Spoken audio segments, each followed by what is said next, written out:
नमस्कार साथियों, आप सभी का हमारे YouTube चैनल पर एक बार फिर से हार्दिक स्वागत है। आज की इस वीडियो में हम लोग UPPSC RO ARO pre exam के लिए प्रैक्टिस सेट को देखने वाले हैं। आज है प्रैक्टिस सेट नंबर 3। साथियों, इस प्रैक्टिस सेट में आज हम लोग पूरे 50 प्रश्नों का प्रैक्टिस करेंगे। तो एक दो नहीं बल्कि पूरे 50 प्रश्नों का हम लोग आज प्रैक्टिस करेंगे और सभी प्रश्न करंट अफेयर्स के होंगे।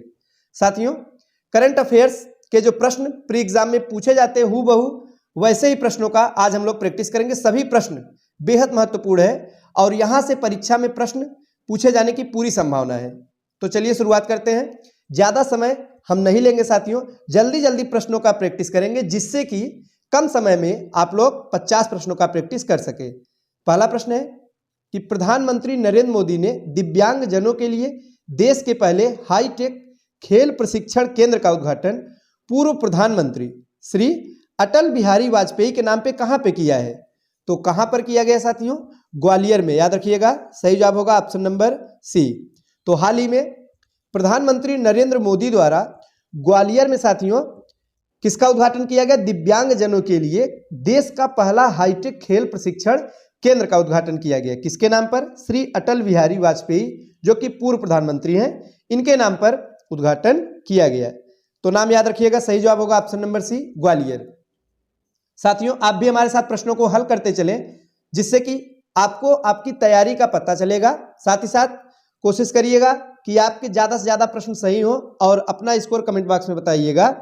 जो प्रश्न आपको नहीं आ रहे हैं इन्हें नोट डाउन कर लीजिएगा और याद कर लीजिएगा। अगला प्रश्न कि हाल ही में निम्नलिखित में से किस संगठन ने ऑपरेशन कच्छप के तहत विभिन्न प्रजातियों के 955 जीवित शिशु गंगा कछुए बरामद किए हैं? महत्वपूर्ण प्रश्न है साथियों। तो कच्छप यानी कछुआ होता है कि इसके तहत विभिन्न प्रजातियों के 955 जीवित शिशु गंगा कछुए कहां पे बरामद किए गए? किसके द्वारा साथियों, किस संगठन के द्वारा बरामद किया गया है? तो सही जवाब होगा राजस्व खुफिया निदेशालय, ऑप्शन नंबर ए इस प्रश्न का सही जवाब है। नेक्स्ट है, अमेरिका के कैलिफोर्निया विश्वविद्यालय के किस सहायक प्रोफेसर को गणित में 2023 का शास्त्र रामानुजन पुरस्कार मिला है? महत्वपूर्ण प्रश्न है, पुरस्कार से प्रश्न जरूर पूछे जाते हैं। तो शास्त्र रामानुजन पुरस्कार इस वर्ष किसे दिया गया है? सही जवाब होगा ऑप्शन नंबर ए, रुइक्सियांग झांग को मिला है। ऑप्शन नंबर ए इस प्रश्न का सही जवाब है। नेक्स्ट प्रश्न नोबेल पुरस्कार से है कि नोबेल पुरस्कार 2023 से संबंधित निम्नलिखित कथनों में से कौन सा सही है? कुल कितने कथन है साथियों? 3 कथन है। हमें बताना इनमें से कौन सा सही है। पहला, फिजियोलॉजी या मेडिसिन में कैटालिन कारिको और ड्रू विस्मैन को दिया गया। तो बिल्कुल सही है। इस बार जो नोबेल पुरस्कार दिया गया है मेडिसिन के क्षेत्र में, तो साथियों कैटालिन कारिको और ड्रू विस्मैन को दिया गया है। नेक्स्ट है, नॉर्वे के लेखक है जॉन फॉसे, इन्हें साहित्य का नोबेल पुरस्कार मिला। बिल्कुल सही है, याद करिएगा साहित्य का नोबेल किसे मिला? तो जॉन फॉसे को। कहां के हैं? नॉर्वे के लेखक है। आगे, नोबेल शांति पुरस्कार ईरान की मानवाधिकार कार्यकर्ता नरगिस मोहम्मदी को दिया गया। यह भी बिल्कुल सही है। तो इस प्रकार से सही जवाब होगा ऑप्शन नंबर डी। 1, 2 और 3 तीनों बिल्कुल सही है। साथियों, यहां से आपके एक ही प्रश्न के अंतर्गत कई प्रश्न तैयार हो रहे हैं। जैसे जरूरी नहीं है पेपर में सेम इसी टाइप से प्रश्न पूछे, आपसे पूछा जा सकता है कि शांति नोबेल पुरस्कार इस बार किसे मिला? आप बताएंगे नरगिस मोहम्मदी को। साहित्य का नोबेल किसे मिला? तो आप बताएंगे जॉन फॉसे को। मेडिसिन के बारे में भी पूछा जा सकता है। 3 से 4 प्रश्न आपका यहां से तैयार हो रहे हैं। नेक्स्ट है कि हाल ही में हुए नियुक्तियों में कौन सुमेलित है, ये हमें बताना है। तो पहला है मालदीव के राष्ट्रपति, कौन बने हैं? डॉक्टर मोहम्मद मुइज्जू, पहला बिल्कुल सही सुमेलित है। दूसरा है स्लोवाकिया के प्रधानमंत्री, तो रॉबर्ट फिको बने, ये भी सही है। Press trust of India PTI का चेयरमैन KN शांत कुमार, बिल्कुल सही है। केंद्रीय प्रत्यक्ष कर बोर्ड, तो नितिन गुप्ता। चारों बिल्कुल सही सुमेलित है। सही जवाब होगा ऑप्शन नंबर ई, इनमें से सभी। चलिए हम बढ़ते हैं अपने अगले प्रश्न की तरफ, जो है कि रसायन प्रबंधन पर 5वें अंतर्राष्ट्रीय सम्मेलन में रसायन पर वैश्विक ढांचा को अपनाया गया है। इसका लक्ष्य 2035 तक घातक कृषि कीटनाशकों को चरणबद्ध तरीके से समाप्त करना है। तो ICCM5 का आयोजन किस देश में किया? इसका आयोजन कहां पे किया गया? तो जर्मनी में, एक बॉन शहर है, यहां पे किया गया, जर्मनी बॉन। याद रखिएगा ऑप्शन नंबर सी सही जवाब होगा। संकल्प सप्ताह नामक कार्यक्रम के संबंध में कौन सा कथन सत्य है? तो इसमें से जो सही कथन है, तो पहला है प्रधानमंत्री 30 सितंबर को आकांक्षी ब्लॉकों के लिए सप्ताह भर का विशिष्ट कार्यक्रम संकल्प सप्ताह का शुभारंभ किया। बिल्कुल सही है, आकांक्षी ब्लॉकों के लिए शुरू किया गया है। देश भर के 329 जिलों के सभी 500 आकांक्षी ब्लॉकों में संकल्प सप्ताह मनाया गया, भी सही है। संकल्प सप्ताह का प्रत्येक दिन एक विशिष्ट विकास विषय को समर्पित है, भी सही है। तो ऑप्शन नंबर डी सही होगा, उपर्युक्त सभी। नेक्स्ट है कि नेपाल की राजधानी काठमांडू में आयोजित दक्षिण एशियाई फुटबॉल महासंघ अंडर 19 फुटबॉल चैंपियनशिप का खिताब किस देश ने जीता? तो अपने देश यानी भारत ने जीता है। किसने जीता साथियों? भारत ने यह खिताब अपने नाम कर लिया है। अगला प्रश्न कि हाल ही में हेल्थ वे नामक देश के पहले सोलर रूफ साइकिलिंग ट्रैक का उद्घाटन किस शहर में किया गया? महत्वपूर्ण है। तो यह पहला जो है साइकिलिंग ट्रैक है जो कि सोलर रूफ साइकिलिंग ट्रैक है। नाम क्या है? नाम है इसका हेल्थ वे। कहां पर उद्घाटन किया गया? तो याद रखिएगा ऑप्शन नंबर सी सही जवाब होने वाला है, हैदराबाद में इसका उद्घाटन किया गया है। किस देश में दक्षिण पूर्व एशिया की पहली हाई स्पीड रेलवे, इसका नाम है वूस, लॉन्च की गई है? किस देश में लॉन्च किया गया है? इंडोनेशिया में। कहां साथियों? इंडोनेशिया में लॉन्च किया गया है। अब हम बढ़ते हैं अपने अगले प्रश्न की तरफ कि हाल ही में कौन अंतरराष्ट्रीय टेनिस हॉल ऑफ फेम के लिए नामित होने वाले एशिया के पहले पुरुष खिलाड़ी बन गए हैं? तो कौन बन गए हैं? लिएंडर पेस बन गए हैं। ऑप्शन नंबर बी इस प्रश्न का सही जवाब होने वाला है। पहला अंतरराष्ट्रीय ऊर्जा agency critical minerals and clean energy शिखर सम्मेलन कहां पे आयोजित किया गया? तो पेरिस में। साथियों याद रखिएगा इसका आयोजन पेरिस में किया गया है। जलवायु परिवर्तन रोकथाम के क्षेत्र में योगदान के लिए किसे नीदरलैंड में विज्ञान के सर्वोच्च पुरस्कार जिसका नाम है स्पिनोजा पुरस्कार से सम्मानित किया गया? किसे मिला? तो डॉक्टर जोयिता गुप्ता को। याद रखिएगा जोयिता गुप्ता को यह पुरस्कार प्रदान किया गया है। केंद्र सरकार ने किस कानून के तहत Jammu Kashmir democratic freedom party को गैर कानूनी संघ घोषित किया है? तो गैर कानूनी गतिविधियां रोकथाम अधिनियम 1967 के तहत। सही जवाब होगा ऑप्शन नंबर ए। हमारा अगला प्रश्न है कि हाल ही में Tata literature life time achievement award 2023 से सम्मानित किया गया है।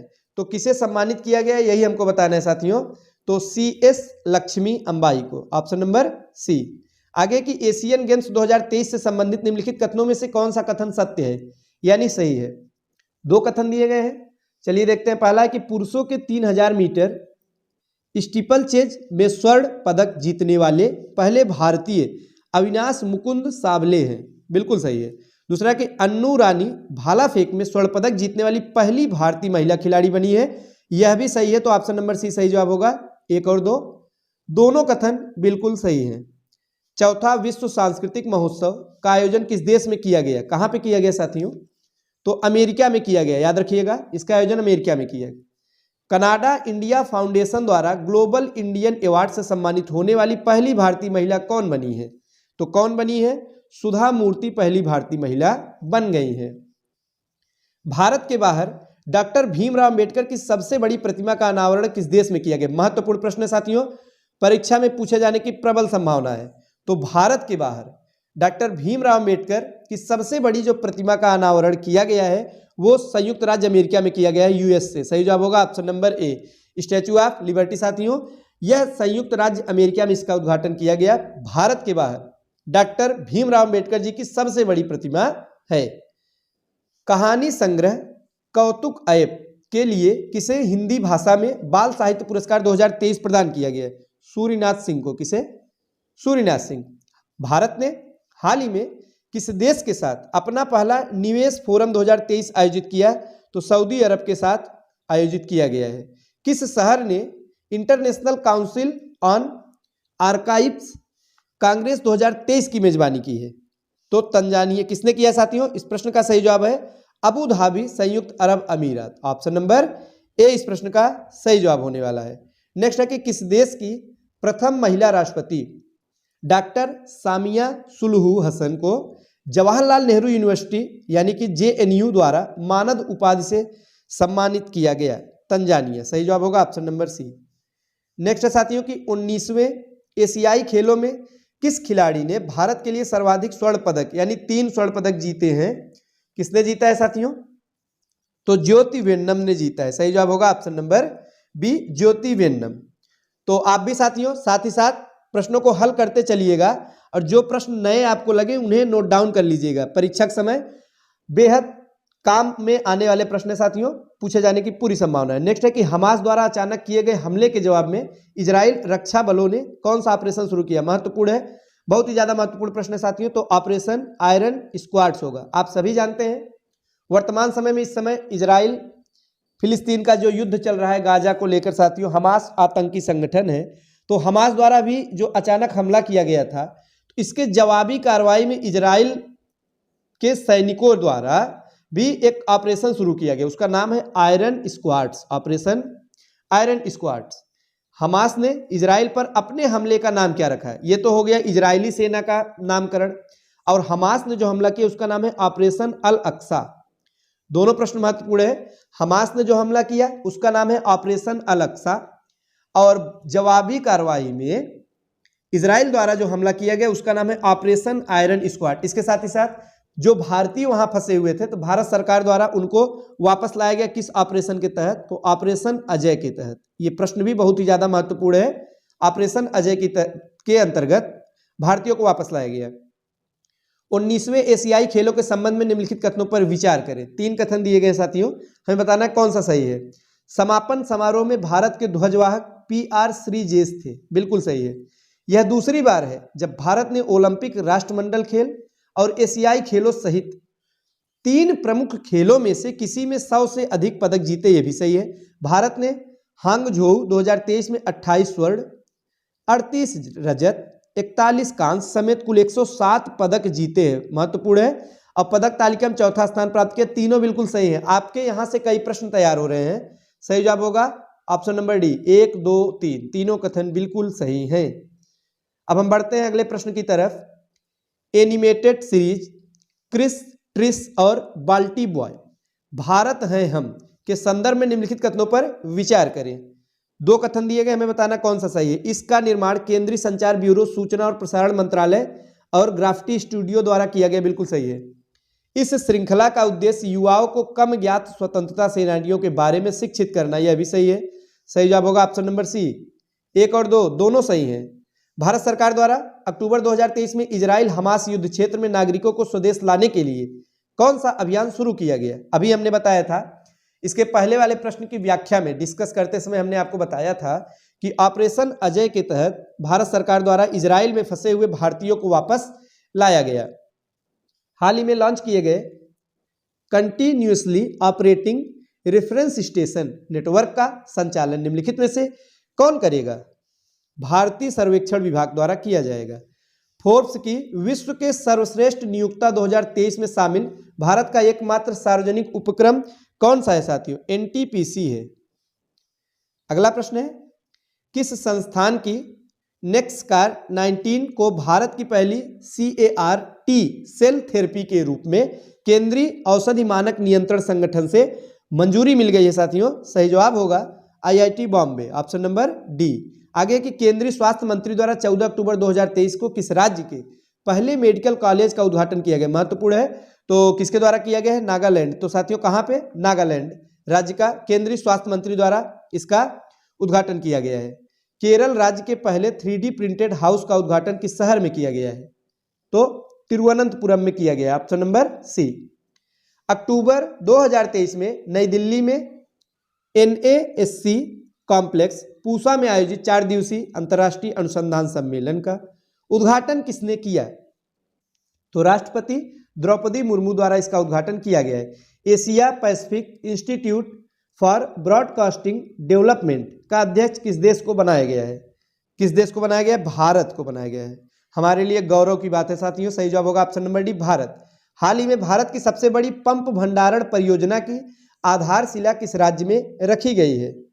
तो बताइए किस राज्य में रखी गई है? मध्य प्रदेश में, ऑप्शन नंबर ए इस प्रश्न का बिल्कुल सही जवाब होगा। नेक्स्ट है पुस्तक the book of life my dance with Buddha for success किसके द्वारा लिखी गई? पुस्तकों से प्रश्न जरूर परीक्षा में पूछे जाते हैं साथियों। अगर बात की जाए करंट अफेयर्स की, तो इस समय जो RO के एग्जाम विगत वर्षों में हुए हैं, तो किसी किसी में 20 से 25 तक करंट अफेयर्स के प्रश्न पूछे जा रहे हैं। अगर उसमें साथियों इकोनॉमिक्स के भी प्रश्नों को ऐड कर दिया जाए तो ये संख्या बढ़कर 30 से लेकर 34-35 तक पहुंच जा रही है। तो एक बड़ी संख्या है और करंट अफेयर्स को इग्नोर नहीं किया जा सकता। अगर आप इसे छोड़कर आगे बढ़ना चाहते हैं तो यह बिल्कुल सही नहीं है, क्योंकि इस समय इस करंट अफेयर्स के प्रश्नों की संख्या ज़्यादा से ज़्यादा पूछी जा रही है। अगर आपने करंट अफेयर्स पर अच्छी पकड़ बना ली तो पूरी संभावना रहेगा कि आप एग्जाम को क्रैक कर लेंगे। साथ ही साथ जीएस के प्रश्नों को भी तैयार करते चले। हिंदी का भी हम प्रैक्टिस सेट साथियों करा रहे हैं। अब तक 2 प्रैक्टिस सेट करा भी चुके हैं और पूरे 60 प्रश्नों का प्रैक्टिस करा रहे हैं। जैसे परीक्षा में प्रश्न पूछे जाते हैं हिंदी के, कितने प्रश्न होते हैं? 60 प्रश्न होते हैं। तो पूरे के पूरे 60 प्रश्नों का हम 2 प्रैक्टिस सेट करा भी दिए हैं। आप उसे भी देखिएगा, आपको निश्चित ही बहुत ही ज्यादा वहां से लाभ मिलने वाला है। तो इस प्रश्न का सही जवाब है विवेक रंजन अग्निहोत्री। याद रखिएगा, ये जो पुस्तक है the book of life my dance with Buddha for success, Vivek Ranjan Agnihotri द्वारा लिखित है। अगला प्रश्न है दक्षिण कोरिया के बुसान में आयोजित बुसान इंटरनेशनल फिल्म फेस्टिवल 2023 के संबंध में कौन सा कथन सत्य है? तो साथियों, इसमें से जितने भी कथन दिए गए सभी सही है। सही जवाब होगा ऑप्शन नंबर डी। नेक्स्ट है कि भारत के बाहर दुनिया का दूसरा सबसे बड़ा हिंदू मंदिर किस देश में बनाया गया? महत्वपूर्ण प्रश्न है। तो दूसरा सबसे बड़ा हिंदू मंदिर अमेरिका में बनाया गया, भारत के बाहर। सही जवाब होगा ऑप्शन नंबर बी। 14 अक्टूबर 2023 को 141वीं अंतर्राष्ट्रीय ओलंपिक समिति की बैठक का आयोजन किस शहर में किया गया? मुंबई में किया गया। कहां पे? मुंबई में इसका बैठक का आयोजन किया गया। हाल ही में बांग्लादेश में पद्मा रेल लिंक ब्रिज का उद्घाटन किया गया। इस परियोजना का विकास किस देश के सहयोग से किया गया है? तो चीन के सहयोग से। किसके साथियों? चीन के सहयोग से इसका विकास किया गया है। निम्न में से किस शहर में 9वें G20 संसदीय अध्यक्ष शिखर सम्मेलन का आयोजन किया गया? तो नई दिल्ली में। Option number A. हाल ही में तटीय भारतीय मंदिर भारत का पहला हरित ऊर्जा पुरातत्व स्थल बनाया गया है।